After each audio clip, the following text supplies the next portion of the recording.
آج یہ توقع بھی کی جا رہی ہے کہ امریکی صدر ٹرمپ کیمپ ڈیوڈ میں اپنی رہائش گاہ پر امریکی کابینہ کے اجلاس کی صدارت کریں گے اور ممکنہ طور پر اس اجلاس میں ایران کے حوالے سے تجاویز پر غور کیا جائے گا۔ اس سے پہلے یہ خبر بھی سامنے آ گئی کہ ٹرمپ انتظامیہ ایران کے خلاف تقریباً 2 ہفتوں پر مشتمل بڑی فوجی کارروائی پر بھی غور کر رہی ہے۔ اس حوالے سے امریکی اخبار وال اسٹریٹ جرنل نے لکھا ہے کہ سورسز کے مطابق امریکہ کی سینٹرل کمانڈ کے سربراہ ایڈمرل بریٹ کوپر نے ایران کے خلاف سخت فضائی مہم کا منصوبہ تیار کیا ہے جو 10 سے 14 روز تک جاری رہ سکتی ہے، اور اب اردن میں امریکی افواج پر ایران کے اچانک میزائل حملے کے بعد صدر ٹرمپ کو فیصلہ کرنا ہے کہ وہ کس حد تک جواب دیتے ہیں۔ صدر ٹرمپ ایڈمرل بریٹ کوپر کے اس منصوبے کی منظوری دے سکتے ہیں جس کے تحت ایران کی میزائل صلاحیت کو شدید نقصان پہنچانے کے لیے 10 سے 14 دن تک مسلسل فضائی حملے کیے جائیں گے۔ حالانکہ امریکی حکام پہلے ہی خبردار کر چکے ہیں کہ امریکہ کے پاس فضائی دفاع میں استعمال ہونے والے میزائلوں کا ذخیرہ تیزی سے کم ہو رہا ہے۔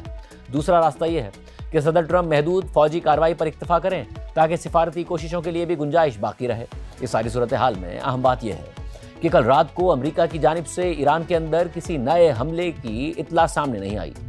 لیکن اس کے باوجود ایران نے آج کویت میں کارروائی کا دعویٰ کیا ہے۔ یہ پیش رفت اس لیے بھی غیر معمولی ہے کہ گزشتہ ہفتے تقریباً 13 روز تک دونوں ممالک ایک دوسرے کے اہداف پر مسلسل حملے کرتے رہے، مگر جب امریکہ نے اچانک اپنے حملے روک دیے تو اس کے بعد ایران نے بھی کوئی نئی کارروائی نہیں کی تھی۔ تاہم آج ایران کی پاسداران انقلاب نے دعویٰ کر دیا ہے کہ اس نے کل ہونے والے امریکی حملوں کے جواب میں کویت کے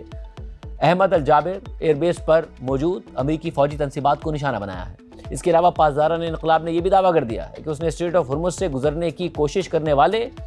2 آئل ٹینکرز کو نشانہ بنا کر روک دیا ہے۔ پاسداران انقلاب کے مطابق ان بحری جہازوں نے غیر مجاز راستہ استعمال کر کے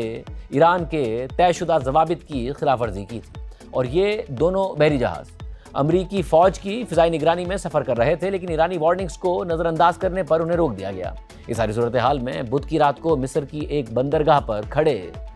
2 بحری جہازوں پر ہونے والے غیر معمولی ڈرون حملے کی ذمہ داری اب تک کسی گروپ یا ملک نے قبول نہیں کی ہے، جبکہ ایران نے اس حملے میں ملوث ہونے کی تردید کر دی ہے۔ اس حوالے سے ایران کے وزیر خارجہ عباس عراقچی نے ایکس پر پوسٹ کرتے ہوئے لکھا ہے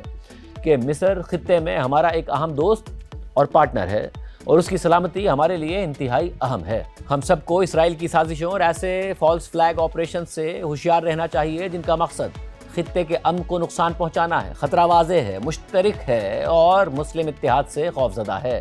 جبکہ مصری حکومت نے بھی فی الحال کسی ملک یا گروپ پر اس حملے کا کوئی الزام نہیں لگایا، بلکہ یہ کہا ہے کہ تحقیقات مکمل ہونے کے بعد ہی حقائق سامنے آئیں گے۔